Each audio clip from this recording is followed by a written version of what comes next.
Сегодня декабрь 2012 года, любимая ванна под ключ, на прокачку. С вами здравствуйте. В марте 2012 года, то есть больше чем полгода назад, мы сделали великолепнейший ремонт на просвещение дом 7. Это стандартный блочный девятиэтажный дом. За мной находится туалетная и ванная комната. Это один из уникальнейших случаев, когда результат превзошел все наши ожидания. Ну, как обычно, мы начинаем с туалетной комнаты, она у нас стандартная. Это классический маленький туалет. То есть, прежде всего, что мы сделали, это зашили коробом фановую трубу. Поставили унитаз как можно дальше, чтобы места здесь было как можно больше. И поставили гигиенический душ вместе с лейкой. Кроме того, всю водопроводную систему мы брали в техническую зону. Как обычно, у нас находится на задней стенке. То есть у нас вот там находятся стояки холодного горячего водоснабжения. И выходят кран, фильтр, счетчик и фильтр тонкой очистки. От них пошли уже коллекторы. Эта система неравнозначна на холодную горячую воду. То есть, поднимая жалюзи, мы можем пользоваться как полочками, да, так и нашей системой. То есть любые какие-то протечки очень легко решаются. То есть эти вещи, они в доступе находятся, и их легко обслуживать. Если вы посмотрите, то фильтр тонкой очистки для холодной воды имеет прозрачную колбу. Это очень удобно. Дело в том, что именно холодная вода ржавеет очень быстро, поэтому она поступает в квартиру вот в таком вот виде. Этот фильтр меняется, я думаю, раз в 2 месяца. И часто говорят, зачем нам фильтр? Это же менять их каждый раз.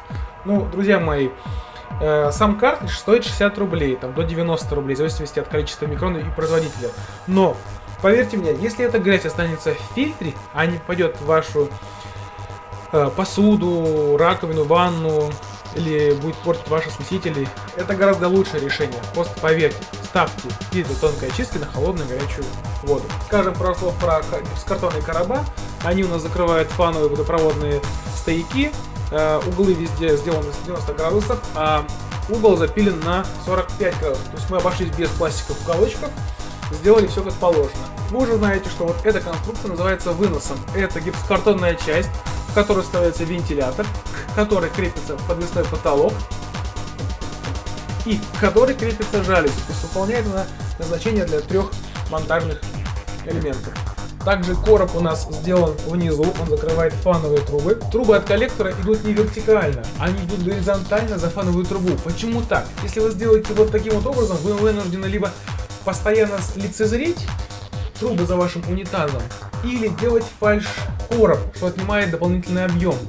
Мы же всем рекомендуем делать коллекторы горизонтально. Трубы ушли за фановую трубу и вышли уже внизу в этом коробе, который закрывает всю эту конструкцию.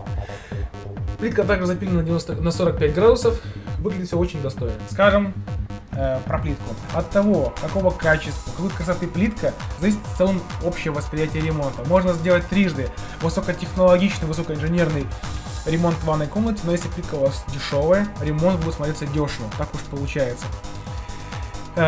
Плитка здесь стоит денег. Как видите, даже вот бордюры, да, они сделаны с такими вот вкраплениями, как вот кварца, и тут прыжки выпирают. Именно это вот создает такой вот, я не знаю, такой песочный такой вот какой-то антикварный стиль, куда-то вот под старину, как бы такая так патина. И туалетная комната смотрится так, стильно. Ну, я думаю, что будет не лишним сказать, что у нас, конечно же, стоят порожки для того, чтобы в случае какой-то маленькой протечки у вас вода оставалась в туалетной комнате. В этой туалетной комнате потолок у нас подвесной из гипсокартона. Обычно мы этого не делаем, мы стараемся делать их подвесные, потому что их удобнее разбирать в случае каких-то ремонтных работ, или натяжные. Здесь у нас была задача сделать подвесной потолок из гипсокартона, зашпаклевать его и покрасить. Получилось вот так вот.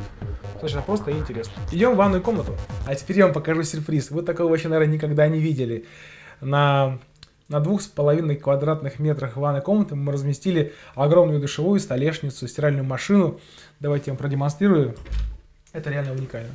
Как обычно, я буду залезать в душевую кабинку, чтобы меня можно было и слышать, и видеть. Именно за эти проекты нас любят, а мы гордимся своими мастерами и нашим трудом. Именно такие проекты позволяют нам думать, что именно любимая ванна под ключ выносит в Санкт-Петербург красоту. Красоту наряду с технологичными решениями. Начнем с того, что прежде всего, когда мы делали эту ванную комнату, проект был немножко другим. То есть речь не шла вот, а именно такой конфигурации. наш заказчик предложил нам другой вариант, который мы сразу же пересмотрели и предложили сделать ванну больше, сломав капитальную стенку и расположить оборудование по-другому. То есть раньше он хотел сделать вот ее в углу, я уже не помню как, но решение он принимал достаточно быстро и сказал, что да, ребята, ваше решение гораздо лучше. Поэтому при входе у нас разместилась такая вот великолепная столешница. Она сделана из гипсокартона, она облицована плиткой, а торец мы обработали мозаикой, вот с таким вот уголком. На него встала раковина внутренней установки и вот такой вот великолепный смеситель фирмы Grohe. Что действительно увеличивает ванну? Так это не только сломанная стена за моей спиной, а это огромное зеркало. Дорогие друзья, если вы хотите, чтобы ваша ванна мечты смотрелась поистине большой и незабываемой, используйте такой вот метод, как вклейка зеркал. Как это делается? Мы оставляем место для того, чтобы внутрь вместо плитки было вклеено зеркало максимальной ширины и высоты. И когда смотришь в него, объем, конечно, он совершенно другой, если бы у вас было бы маленькое зеркало в виде памятника. Поэтому не бойтесь, экспериментируйте, вы получите великолепный результат. Теперь скажем про кабинку. Кабинка у нас большая. Это называется душевой уголок. Уголок отличается тем, что внутри его находится плитка, и кабина сама ставится, сами стекла ставятся на профиля к стене. То есть, заходя внутрь, вы моетесь как бы, вот этот объем у вас он есть, то есть у вас пластик не скрывает пространство. Здесь ставится смеситель и вот такая вот великолепная душевая штучка. Итак, кабинка у нас метр на метр, она большая, она великолепная, в ней очень удобно принимать душ и, наверное, даже петь. У нас возник очень интересный момент, когда мы делали эту кабинку. Это то, что у нас оказалось стекла меньше, чем сам поддон. То есть в одном комплекте шли стекла, ширины которых не хватало. И мы вынуждены были достроить, вот, можно здесь глянуть, этот вот кусочек из плитки. И уже к нему ставили уже стекло.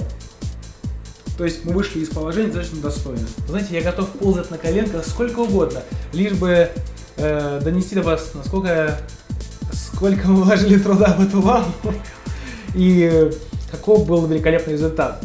Так вот, суть до дела. Наш заказчик купил эту кабинку и этот душевой поддон из пластика.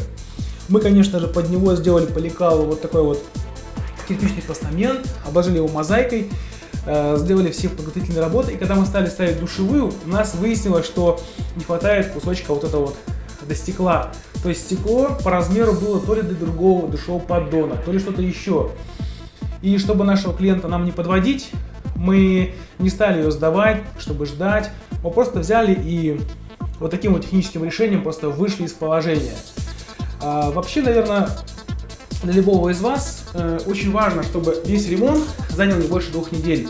И, наверное, в том и заключается профессионализм, чтобы решать по ходу возникающие какие-то трудности. И, наверное, никого не обрадует как слова там дяди Васи шабашника, который вам скажет: о, вы знаете, вам нужно эту кабинку сдать, купить другую, вот позвоните мне через месяц, когда у вас придет. Нет, именно профессионал, он решает задачи и те трудности, которые возникают по ходу. То есть я считаю, что это большое подспорье, чтобы нашему клиенту как бы не морочить голову, и он смог после того, как мы закончим, просто наконец нормально функционировать в своем доме. Теперь поговорим про столешницу и про пространство под ней.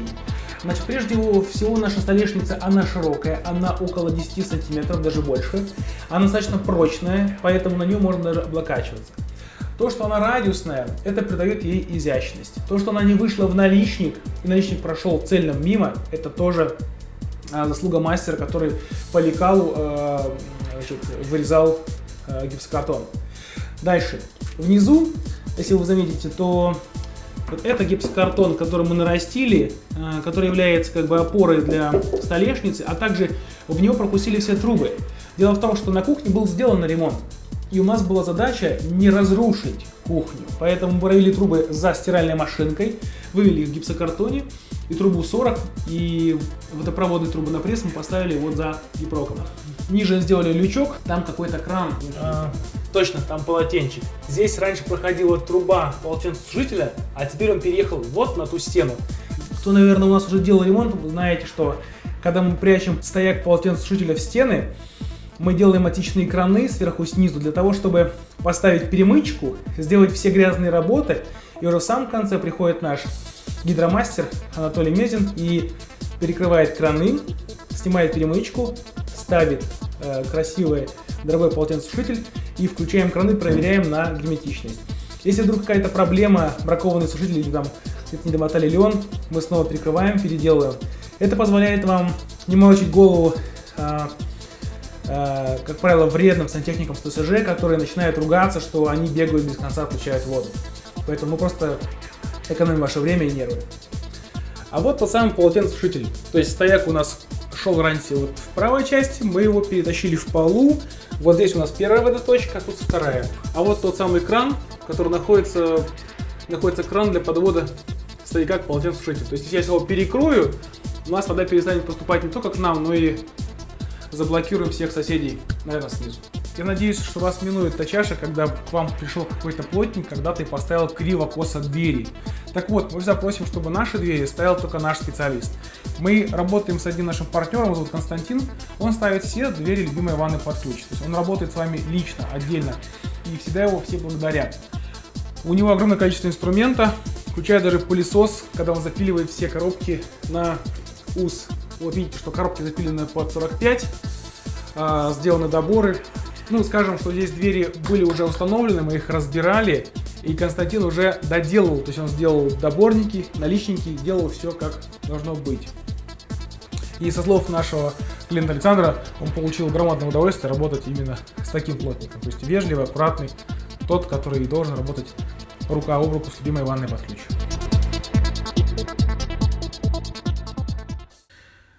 Мы беседуем с Александром, это обладатель вот той самой ванной мечты, которой мы только что давали комментарии.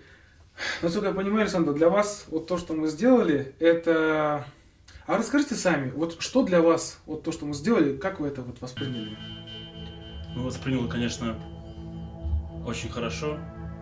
Хочу сказать, что работают действительно профессионалы, работают быстро, качественно, все убирают за собой. Претензий нет. Работают действительно профессионалы.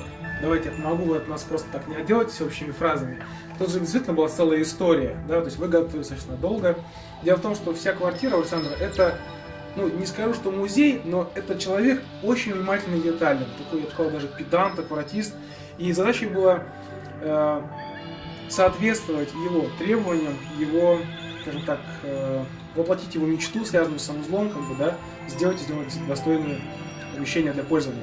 Поэтому была вами куплена великолепная плитка, великолепная раковина, душевая кабинка. Видно, что это вещи как бы стоят денег.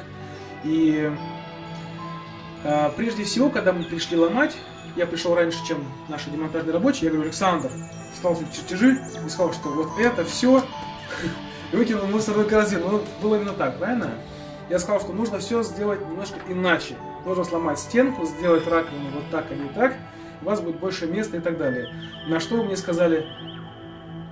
Я согласен. Ну, сначала полчаса было просто ужаса, там, что, боже мой, все планы у тартарары, но потом...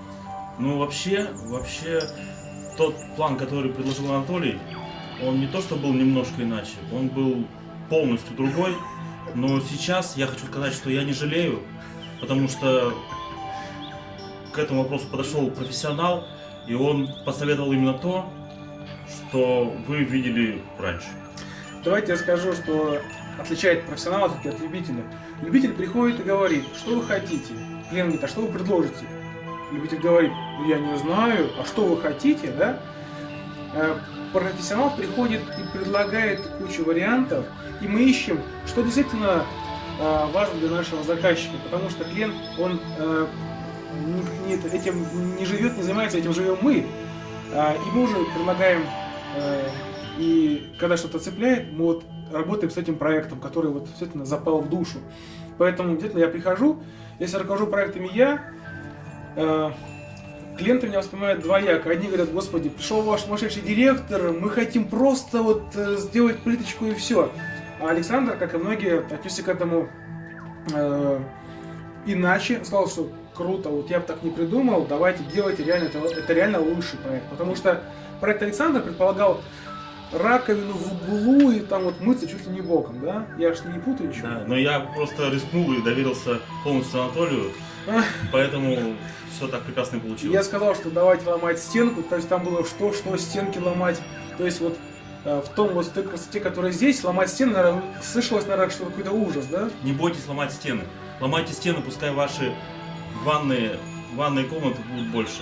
Я, наверное, единственное, что пожалел, что не сломал вот вам, не заставил вас в общем порядке сломать фальш-стенку в туалете.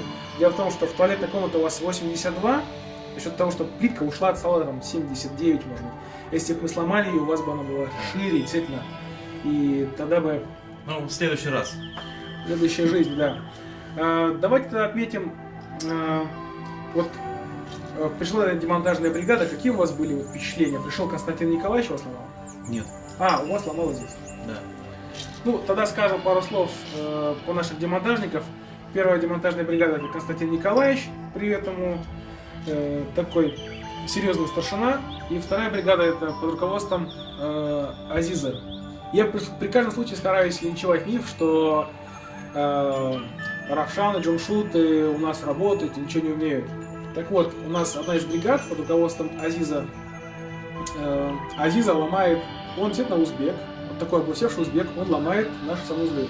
Как вы оцените его работу, его профессионализм и его вот руководящие навыки? Была ли сделана подготовка, была ли сделана демонтаж в один день, как положено? Да, все было сделано в один день. Мало того, что все было демонтировано в один день, все было и убрано в этот же день. Поэтому, когда вечером я пришел, стены были сломаны и мусора не было вообще. Все уже было не то, что вынесено, а вывезено на машине. То есть мы говорим о том, что в нашей любимой ванне под ключ работают профессионалы. И нам не важно, откуда они приехали. Главное, что они знают свое дело и относятся с уважением к тому дому, где они работают. Потом у вас начались работы, у вас работал наш мастер Дмитрий Мальновский. Да. Вот, Дмитрий, тебе особый привет, потому что тебя в этом доме считают как героя. Что вам особенно запомнилось вот, в работе нашего мастера? Талантливый человек. В руках у него все горит, в хорошем смысле слова. Делает все идеально. После того, как все сделано, хотя вот Анатолий сказал, что я смотрю все до нюансов, все было сделано на высшем уровне. Все, что касается Дмитрия Малиновского, плитка, там, расстановка кабины, все было сделано исключительно, вплоть до нюансов. Я вот рассказывал вот на камеру, что как мы вышли из положения с душевой кабинкой. Вот да. Расскажите об этом. Вот вам Дмитрий ставит кабинку, в самом конце уже все заделано, и он ставит и говорит: у вас не хватает 10 сантиметров. Вот ваши сразу вот ваши мысли. Он мне позвонил и сказал, что поддон и растекловка кабины не подходят друг другу. То есть вам продали... Да, ну поддон отдельно, а растекловка отдельно. И они немного не подходили. И я действительно был в шоке. Думал, что это придется менять либо поддон, либо растекловку, а это время 2-3 недели. Но Дмитрий предложил идеальный выход, построить такой небольшой короб из гипсокартона, облицевать его плиткой. Вся плитка запилена под 45 градусов, и это, очень хорошо получилось. Ну вот в результате работа была закончена, уже прошло там больше, чем полгода. Вот, ваши впечатления о проделанной работе, жалеете или что-то не обратились? Во-первых, не жалею. Я очень долго искал фирмы, которые занимаются ремонтом ванной комнаты под ключ, и в интернете нашел вот эту компанию, и обратил внимание на то, что на их сайте очень много фотографий, и они фотографируют именно не просто проекты, а они фотографируют нюансы. И по этим мелочам видно, что люди относятся к своей работе очень хорошо. И люди профессионалы. Удивительно, после того, как все было сделано, и было все рассмотрено до мелочей, то я не нашел ни одной проблемной зоны, которая мне бы не понравилась. Все сделано идеально. Все. все, свет, вода, плитка, все сделано идеально. В конце была сделана уборка. Да, была сделана уборка не только в туалете и в ванной комнате, была уборка сделана, приглашены люди, и как подарок была сделана уборка во всей квартире. Ну, я, наверное, даже не знаю, что добавить. Я просто вот благодарен вам за такой откровенный рассказ. И, господа, я вас удивлю, что, в принципе, эта работа делается каждый день. То есть для нас это ежедневный труд. Для кого-то это реально событие, это на всю жизнь. Потому что вам здесь жить долгие годы и вспоминать о том, что как это было все здорово. Но мало того, что сделано все идеально, еще сам процесс — это часть сервиса, который сопровождается технической частью. То есть вокруг люди приходят и уходят, это очень важно. Порядок, чистота в доме, уборка после помещения и последующий сервис. То есть мы даем гарантию 4 года.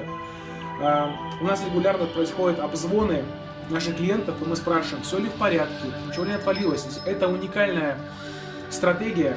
Дело в том, что на сегодняшний день, конец 2012 года, мы взяли курс на то, чтобы стать лучшей компанией в Санкт-Петербурге по ремонту ванных комнат, также ремонту квартир. Мы создали новый сайт, который называется www.lovekvartira.ru. Мой партнер Артем Владимирович Деменюк и Павел Дмитриевич Кузнецов стараются, чтобы сделать этот портал «Любимая квартира», сделать его максимально удобным для просмотра, для оценки того, что на самом деле представляют из себя специалисты.